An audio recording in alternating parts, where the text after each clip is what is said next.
Ti va di fare il tuo primo lievito madre? Partendo non da acqua e farina, ma dagli attivatori. Cosa sono gli attivatori?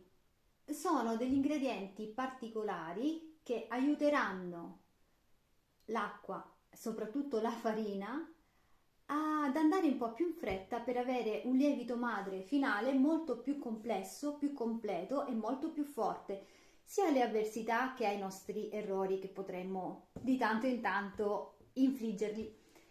Ma partiamo per gradi. Intanto, cosa sono gli attivatori? Gli attivatori che cosa sono? Sono degli ingredienti che appunto aiuteranno l'inizio di un'attività fermentativa ottimale, ci aiuteranno ad avere un lievito che sarà molto più forte nelle lievitazioni sia breve che lunghe. Sono degli ingredienti che in sé hanno già dei lieviti e degli zuccheri e creeranno un liquido che noi utilizzeremo per il primo impasto per ottenere il nostro futuro lievito madre, anzi il tuo futuro lievito madre.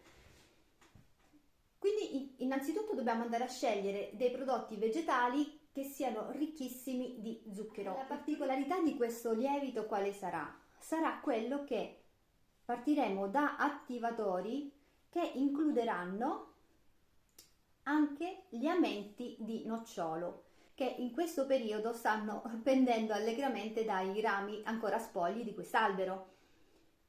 Sono ricchissimi di polline, nonché ricchissimi di lievito.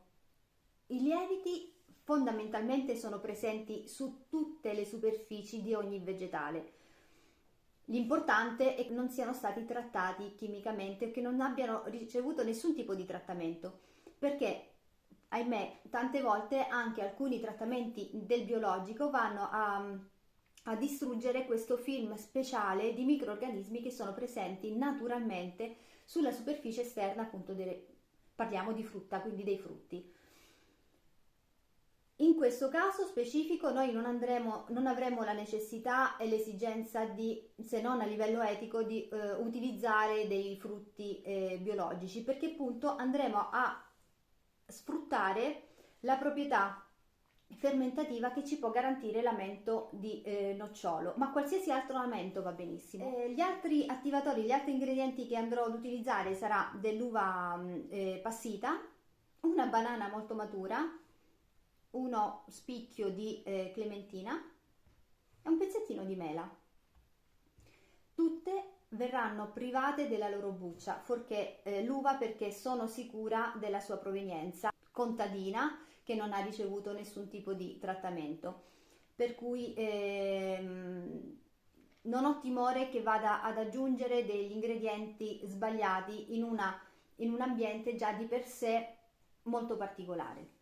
Un lievito madre noi lo possiamo ottenere semplicemente facendo partire acqua e farina. Non avrà necessità di nessun altro tipo di ingrediente. Perché? Perché comunque la fermentazione, in questo caso la lievitazione non è altro che una fermentazione, è un processo naturalissimo e soprattutto spontaneo che avviene in ogni momento della nostra quotidianità e in ogni angolo del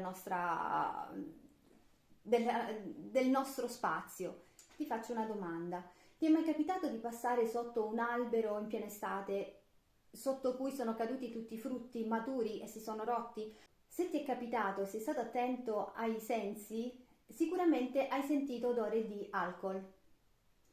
Questo perché fuori ad ogni frutto cresciuto e maturato naturalmente, quindi che non abbia ricevuto nessun tipo di trattamento, sulla sua superficie sono presenti naturalmente i lieviti, che sono questi particolari microrganismi. Quando un frutto è maturo, che cosa fa? Casca dal ramo fino a terra. È maturo, è morbido, quindi si rompe. Rompendosi, i lieviti avranno a disposizione gli zuccheri che sono all'interno della polpa del frutto. E siccome i lieviti si nutrono di zuccheri semplici, inizieranno a cibarsene. Si ciberanno, cresceranno, si riprodurranno moriranno, ma produrranno anche degli elementi di scarto, quale può essere l'acido acetico, l'acido etilico in questo caso. Ecco perché passando tu sentirai profumo di alcol, perché effettivamente stanno fermentando e stanno producendo alcol etilico. Infatti è questa la base della produzione del vino.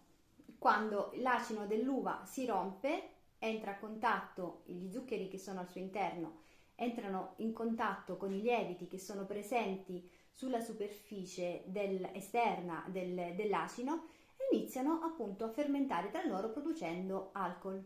Ma il risultato finale sarà una pizza, non un bicchiere di vino. Quindi noi dovremo aiutare questi microorganismi a produrre l'elemento di scarto che a noi ci farà comodo. Quindi nei vari rinfreschi che tu farai andrai ad aggiungere di volta in volta sempre farina, sempre lo stesso tipo di farina, in modo tale che i microorganismi si abitueranno a quel tipo di zucchero, inizieranno a riprodursi in modo molto più organizzato, molto più equilibrato, andando a minimizzare tutti gli altri elementi di scarto, promuovendo, garantendo un'ottima produzione invece solo di anidride carbonica. Questa è la prima lezione di una serie di lezioni che ti garantiranno la produzione del tuo lievito madre, con cui poi faremo anche la pizza. Il primo step è veramente facilissimo, ti faccio vedere. Io utilizzerò un contenitore basso con un'ampia apertura, non c'è bisogno di fare tantissimo liquido attivatore, ok? Verserò l'acqua, mi raccomando un'acqua non clorata. Inizierò ad aggiungerci per comodità i miei chicchetti di uva, metterò tali e quali i miei amenti.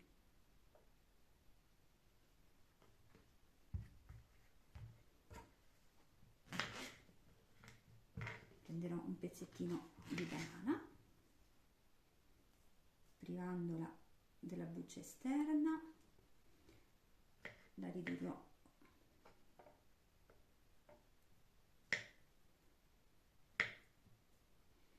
non vi spaventate che sia nera, è meglio perché vorrà dire che sarà molto matura, quindi molto zuccherina. Fatela a pezzettini.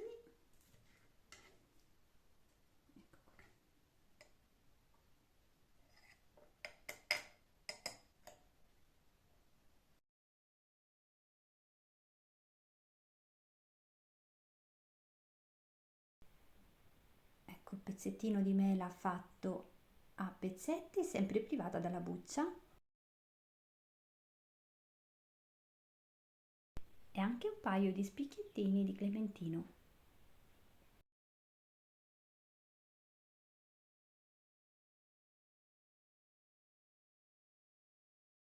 Andrò a coprire semplicemente perché mi servirà da protezione per insetti, quindi qualche moschetta, qualche farfallina, altrimenti potrebbe tranquillamente rimanere così scoperto. Aspetterò che in superficie si crei una patina biancastra, una patina lattiginosa un pochino più densa. Quelli saranno i lieviti che ci serviranno per passare alla seconda lezione. E quanto tempo ci vorrà dipenderà tantissimo dalla temperatura, nonché dagli ingredienti utilizzati.